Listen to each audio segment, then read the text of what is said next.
now. It happens every year. Castle, put the hat back. Oh, yes, ma'am. There's one or two picks that sort of don't line up with what we've been thinking, what we've been talking and stewing over for 3 hours on a daily football show right here in New York. So which team had the biggest head scratcher? Guys, grab your hats. Biggest head scratcher in all of round one. Go ahead and grab yours, Matt. I'm going to go for one of the more well-known hats in these parts. I'll just put it on, Matt. This is your alma mater in a sense, the New England Patriots. All right, so they trade back. Everybody kind of rolls their eyes. You want a Strange pick? Like, they literally drafted a guy named Strange. Cole Strange is a New England Patriot drafted in the first round, an offensive lineman from Tennessee, Chattanooga, who, if you do the research, a lot of people had him mocked in the 3rd and 4th rounds. There is an amazing video I wish we could show you in which Sean McVay and Les Snead are doing a media session, talking to the media, and they're kind of watching the draft as it goes live, and they freak out that Cole Strange got drafted in the first round. They're saying, we were looking at his tape to maybe get him several rounds from now. This is the kind of pick that if it were one of 31 other teams, everyone would be annihilating it and saying, what the hell are you doing? Belichick liked Cole Strange with a first-round pick, a guy who worships draft picks, Belichick. Cole Strange, Tennessee, Chattanooga, very strange. That's what other way can I say?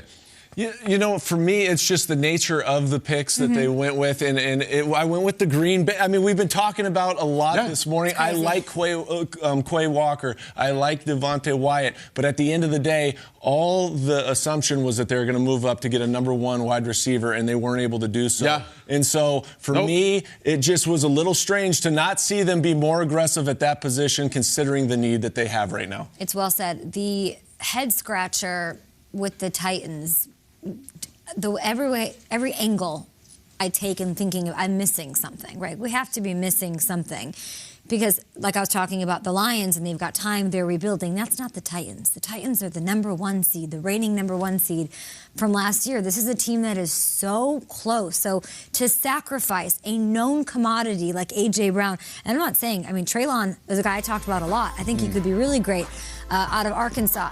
Unknown commodity on an NFL level. You don't really know what you're getting. You know what A.J. Brown is. So to me, just tough to swallow. Even if Treylon fits in, and he should, he's an excellent player, an excellent choice, with them being so close to the Super Bowl, so close to getting there, real big sacrifice and real tough pill to swallow. And Peter, a real head scratcher to me.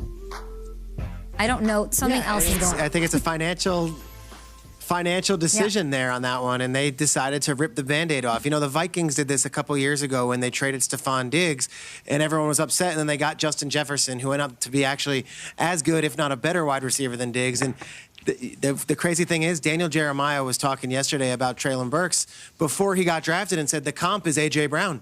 And that's what's so hilarious about the thing. Like, they hope that Treylon Burks can be what they already had, but they're paying him $5 million next year as opposed to maybe $20 million that he's going to make with the Eagles.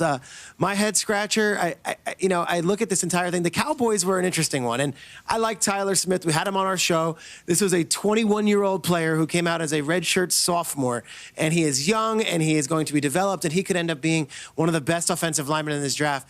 But he also was the most penalized player in Division I football last year. Yes, the most and the Cowboys are the most penalized team in the NFL. I thought that was an interesting match for them.